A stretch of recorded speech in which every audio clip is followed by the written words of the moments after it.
अक्टूबर की सुबह जैसे ही हरियाणा में वोटों की गिनती शुरू हुई, रुझानों में कांग्रेस बढ़त बनाती चली गई। दिल्ली से हरियाणा तक कांग्रेस दफ्तर में जश्न शुरू हो गए। कांग्रेस कार्यकर्ता एक दूसरे को मिठाई खिलाते दिखी, लेकिन रुझान अचानक पलट गए। जो कांग्रेस जीत रही थी वो अचानक पिछड़ गई और बीजेपी ने बढ़त बना ली और ये बढ़त बरकरार रही।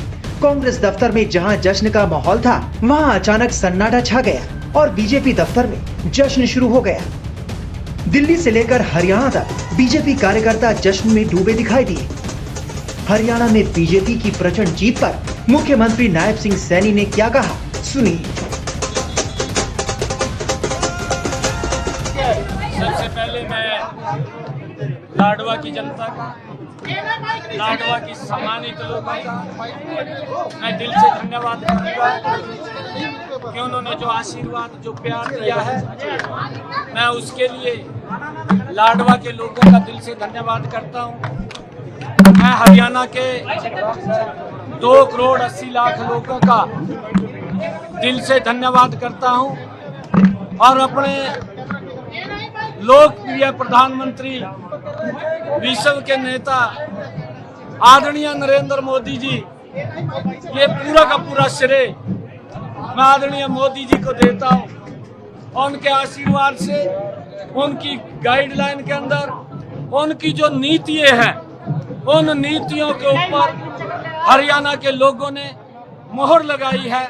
मैं हरियाणा की जनता का जहां दिल से धन्यवाद करता हूं, उनको प्रणाम करता हूं, वहीं आदरणीय प्रधानमंत्री जी के नेतृत्व में जो ये तीसरी बार हरियाणा की ऐतिहासिक जीत हुई है, इसके लिए भी मैं प्रधानमंत्री जी का धन्यवाद करता हूं। मैं अपनी उच्च लीडरशिप का धन्यवाद करता हूं। मैं हरियाणा के लाखों भारतीय जनता पार्टी के कार्यकर्ताओं का दिल से बहुत बहुत धन्यवाद करता हूं कि जिनकी कड़ी मेहनत और पसीना बहा करके उन्होंने इस ऐतिहासिक जीत का जो दिलवाई है, वो पूरे धन्यवाद के पात्र है। मैं पूरे हरियाणा के लोगों को दिल से बहुत बहुत धन्यवाद कोहाना की जलेबी ये मैं बात अलग से करूंगा। हरियाणा में बीजेपी की हैट्रिक पर बीजेपी नेताओं ने कांग्रेस पर किस अंदाज में तंज कसा, देखिए। जीत के लड्डू इधर मिलेंगे, जिलेबी खा के पेट भर लें, जिलेबी की तरह मुड़ गया सारा नतीजा। वो जिलेबी बना रहे थे, कुछ नहीं होने वाला है उनका। सर, कांग्रेस के लोग बोल रहे थे कि जलेबी बीजेपी वालों को भिजवाएंगे हम सुबह सुबह, अभी क्या हो गया? देखिए, कांग्रेस की तथाकथित मोहब्बत की दुकान में इतने जहरीले नफरत के सामान आ चुके थे कि कितना भी बड़ा वो मिठाई की बात कर लें, वो कड़वाहट कम होने वाली नहीं है। और मैं कहना चाहूंगा, निर्णय यथार्थ पे करना चाहिए। हम अभी भी कह रहे हैं, अंतिम परिणाम की प्रतीक्षा करने के बाद निष्कर्ष निकालें। कांग्रेस वाले 99 के नशे में निष्कर्ष निकाल रहे थे। मुझे लग रहा है कि जम्मू कश्मीर का जब अंतिम परिणाम आएगा, भारतीय जनता पार्टी अब तक का अपना सबसे शानदार प्रदर्शन करेगी। बहुत बहुत धन्यवाद हमारे साथ बातचीत करने के लिए। सर, तीसरी बार हरियाणा में सरकार, आप लोग तमाम लीडर्स यहाँ पर बीजेपी के मौजूद हैं। नहीं, स्वाभाविक तौर पर जो है आदरणीय नरेंद्र मोदी जी के नेतृत्व में जिस तरह से जन कल्याणकारी काम आए हैं, उस पर जनादेश की मोहर लगी है। और आम आदमी पार्टी तो जीरो हो गई। आम आदमी पार्टी जीरो है ही, बिग जीरो है वो। और जो बार बार कहते हैं कि मुझे जेल से निकलने का जनादेश है, तो जनता का जनादेश है कि जेल लायक ही है। बहुत बहुत धन्यवाद हमारे साथ बातचीत करने के लिए। तो यहाँ पर आप देख सकते हैं सीधे तौर पर कि किस तरीके से जो तमाम बीजेपी के जो लीडर्स हैं वो यहाँ पर मौजूद हैं। और आइए, चूंकि यहाँ पर काफी भीड़ यहाँ पर हो गई है, हम लगातार तमाम लीडर से बातचीत कर रहे थे। तो जैसे ही हरियाणा को लेकर जैसे ही परिणाम धीरे धीरे जो नंबर्स हैं जब वो बदलने लगे, उसके बाद में लगातार बीजेपी के खेमे के अंदर जो है खुशियों का माहौल आने लगा। और धीरे धीरे यहाँ पर तमाम जो बीजेपी की बड़ी लीडरशिप है वो यहाँ पर आकर अब एकत्रित होने लगी है। कांग्रेस की करारी हार और बीजेपी के हैट्रिक पर अनिल विज ने क्या कहा, सुनिए। हमने तो पहले दिन से, जब चुनाव घोषित हुए थे तब भी हमारा वही बयान था, जब चुनाव चल रहा था मिड कैंपेन में तब भी हमारा वही बयान था, जिस दिन वो एग्जिट पोल आए तब भी मेरा यही बयान था। और आज जब सवेरे रुझान दिखाए गए और कांग्रेस के दफ्तर में लड्डू बांटे गए और ढोल बजाए गए, नगाड़े बजाए गए, तब भी मेरा यही बयान था। इंस्टेंट उसी वक्त मेरा यही बयान था, अब भी मेरा यही बयान है कि हरियाणा में भाजपा तीसरी बार अपने दम पर, मेरे बयान निकाल लो, सारे लैंग्वेज निकाल लो, कि तीसरी बार हरियाणा में भाजपा अपने दम पर सरकार बनाएगी। हरियाणा में कांग्रेस की हार पर टाइम्स नौ नवभारत से खास बातचीत में कांग्रेस नेता कुमारी शैलजा का क्या कहना था, सुनिए। इस वक्त बड़ा सवाल यह है कि हरियाणा में कांग्रेस के साथ हुआ क्या। 35 सीटों पर घड़ी आकर रुक गई है। बीजेपी तीसरी बार सरकार बनाने की तरफ बढ़ रही है। आप क्या कहेंगी, क्या कारण रहे कि कांग्रेस पार्टी बिल्कुल जीत के दांतों से हार को निकाल लाई? बिल्कुल बिल्कुल, मैं खुद बहुत हैरान हूँ और मैं तो बहुत उम्मीद लगाए, अभी थोड़ी देर पहले तक कह रही थी कि नतीजों का इंतजार कीजिए, तो अभी भी कोशिश करती हूँ मैं कुछ कहने की, लेकिन निराश तो हूँ। जो अभी तक के नतीजे या ट्रेंड्स दिख रहे हैं, कई तो बहुत क्लोज हैं, होपफुली हम उनको खींच पाएं, उम्मीद करती हूँ मैं। कुमारी शैलजा जी, क्या ये लोगों का ये कहना है कि जाट वोट पर ओवर डिपेंडेंस और आपको जो चुनाव लड़ने नहीं दिया, ये दलित वोट को किनारे करना, क्या इसका खामियाजा कांग्रेस पार्टी भुगत रही है हरियाणा में?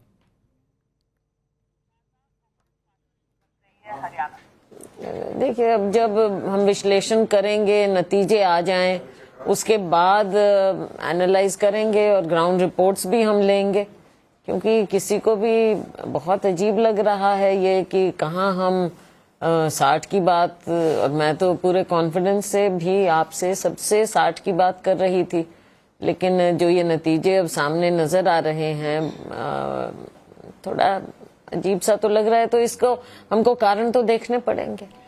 शैलजा जी, सवाल यह है कि आप अगर प्लानिंग और स्ट्रैटेजाइजिंग कर रही होती, आप क्या अलग करती? क्या नतीजे उस स्ट्रैटेजी के बारे में बताएंगे जिससे 60 तक जा सकते?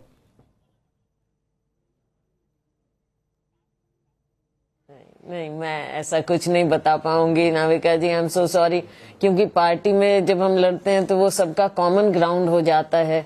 जो भी है, जो कहना होगा पार्टी के अंदर करेंगे बात, सारा लेकर, रिपोर्ट्स लेकर, तो पहले तो पार्टी के अंदर हम सभी मिल बैठकर इसको करेंगे और उसके बाद ही जो बाहर बात करनी होगी वो करेंगे। अभी मैं ऑफ द कफ कुछ कह नहीं पाऊंगी, कुछ कह नहीं सकती मैं। शैलजा जी, मैंने आपका political career as a young politician देखा है, यंग कांग्रेस लीडर देखा है, शायद 90 के दशक के एंड की तरफ से, जब से आप उभर रही थी। मैं आपसे पूछना चाहती हूँ इस चुनाव में, और बहुत सीधा पर्सनल सवाल है, इसमें कोई मेरा एंगल नहीं है, कोई एजेंडा नहीं, मैं पूछना चाहती हूँ कि आप हरियाणा के चुनाव में स्टेट लेवल पर लड़ना चाहती थी, ऐसा आपने पहले भी कहा था, तो आप सचमुच लड़ना चाहती थी? आपको रोका गया लड़ने से?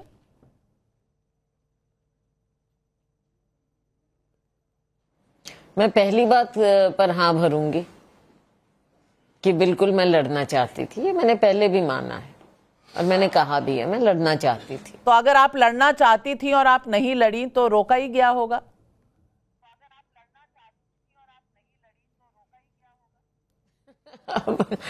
मैं क्या कह सकती हूँ?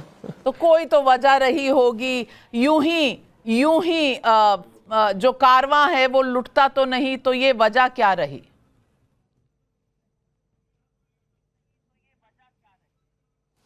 अब पार्टी का फैसला हुआ, कुछ लोगों ने जो फैसला किया, और ये बात मैंने पहले इंटरव्यू में मैं कह चुकी हूँ, कोई नई बात मैं नहीं कह रही, कि बिल्कुल मेरी इच्छा थी लड़ने की, लेकिन पार्टी का फैसला हुआ।